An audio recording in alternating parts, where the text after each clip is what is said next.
సదాశివసమారంభాం వ్యాసశంకరమధ్యమాం అస్మదాచార్యపర్యంతాం వందే గురుపరంపరాం. జ్యోతిష్ శాస్త్రాన్ని భావితరాల వారికి ప్రసాదించిన ఋషుల యొక్క పాదపద్మాలకి నమస్కారం చేసుకుంటూ, అలాగే నాకు ఈ జ్యోతిష విద్యను నేర్పిన గురువర్యులు జ్యోతిష బ్రహ్మ కీర్తిశేషులు శ్రీ ఈరంకి సూర్యనారాయణమూర్తి గారు, సూర్యశ్రీ దైవజ్ఞ గారి యొక్క పాదపద్మాలకి నమస్కారం చేసుకుంటూ, ఓం శ్రీ మహాగణాధిపతి నమః, శ్రీ గురుభ్యో నమః, హరి ఓం. వీక్షకులందరికీ నమస్కారం. కర్కాటక రాశి వారికి ఈ వారం అనుకూలమైనటువంటి వారంగా చెప్పవచ్చును. ఈ రాశి వారికి లాభస్థానమందు గురుకుజులు, రెండవ స్థానమందు శుక్రబుధులు అనుకూలమైనటువంటి స్థానాల్లో ఉన్నారు. దానితో పాటుగా ఉన్నటువంటి చంద్రబలం వల్ల కూడా ఈ రాశి వారికి మేలు కలుగుతూ ఉంటుంది.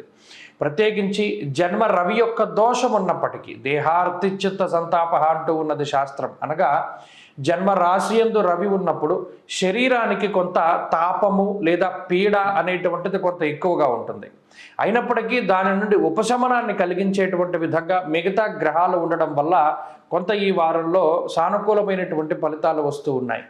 ఆర్థికపరమైనటువంటి స్థితిగతులు చాలా అనుకూలంగా ఉన్నాయి. అటు లాభస్థానంలో కానీ లేదా ధనస్థానంలో కానీ ఉన్నటువంటి శుభగ్రహాల యొక్క స్థితిగతుల వల్ల ఆర్థిక లోటు ఏవి కూడా ఈ కర్కాటక రాశి వారికి ఉండదు.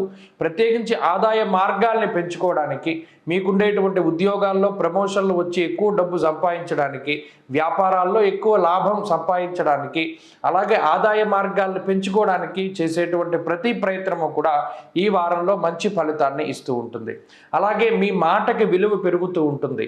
ఎక్కడైతే మీరు మీ మాట ద్వారా కొంత అటు మీ జీవన విధానాన్ని కొనసాగిస్తూ ఉన్నారో అటువంటి వృత్తి ప్రవృత్తుల్లో జనం విశేషమైనటువంటి ఆదరాభిమానాలు చూపుతారు.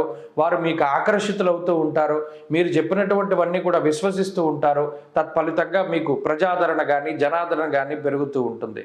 అంతేకాక అటు ఆరోగ్య సంబంధమైనటువంటి విషయాలు, లాభస్థానమందు గ్రహస్థితి, అటు జన్మరాశియందు రవి, అష్టమమందు శనేశ్వరుడు ఉన్నప్పటికీ కూడా ఏదైనా చిన్నపాటి అనారోగ్య సమస్యలు వచ్చినప్పుడు వాటి గురించి అతిగా బాధపడేటువంటి భయపడేటువంటి స్థితిగతులకి ఈ గ్రహస్థితి అవకాశాన్ని కల్పిస్తుంది. కాబట్టి తన చిన్నపాటి అనారోగ్యం వచ్చినప్పుడు భయపడక్కర్లేదు. ప్రస్తుతం ఉండేటువంటి గ్రహస్థితి ఆ అనారోగ్యం నుండి తొందరగా బయటపడడానికి అవకాశాన్ని కల్పిస్తుంది. ఇక కుటుంబ సభ్యులతోటి ఉండేటువంటి సంబంధ బాంధవ్యాలు చాలా మెరుగుపడుతూ ఉంటాయి. తోబుట్టువులతోటి కానీ అన్నదమ్ములతోటి కానీ సఖ్యత పెరుగుతూ ఉంటుంది. అలాగే ఆర్థికాభివృద్ధి ఉంటుంది. మరీ ముఖ్యంగా విద్యార్థులకి గ్రహస్థితి చాలా అనుకూలంగా ఉన్నది. దూర విద్య, విదేశీ విద్య, వైద్య విద్యకి సంబంధించినటువంటి పోటీ పరీక్షలకు సంబంధించినటువంటి విషయాలన్నీ చాలా సానుకూలంగా గోచరిస్తూ ఉన్నాయి. స్త్రీలకు ప్రత్యేకించి ఈ గ్రహస్థితి మానసిక ప్రశాంతతని కలగజేస్తుంది. గృహిణులు ఎవరైతే ఉన్నారో వారికి మనోభీష్టం సిద్ధిస్తుంది. వారు అనుకున్నటువంటివన్నీ లక్ష్యాలని నెరవేర్చుకోగలుగుతారు. సంతాన పురోగతి ఉంటుంది. ఉద్యోగ వ్యాపారాలు చేసేటువంటి స్త్రీలలో చాలా ఉత్సాహం పెరుగుతుంది. అవకాశాలని అందిపుచ్చుకుంటారు. చక్కటి అదృష్టాన్ని కలిగి ఉంటారు. కర్కాటక రాశి వారు ఈ వారంలో మరింత అనుకూలమైనటువంటి ఫలితాలని సాధించడానికై ప్రత్యేకించి ఆదివారం నాడు సూర్యోదయం అవుతూ ఉన్నప్పుడు సూర్యాష్టకమును, ఆదిత్య హృదయాన్ని పారాయణ చేస్తూ సూర్యుడికి అర్ఘ్యాన్ని వదిలిపెట్టడం చెప్పదగినటువంటి సూచన.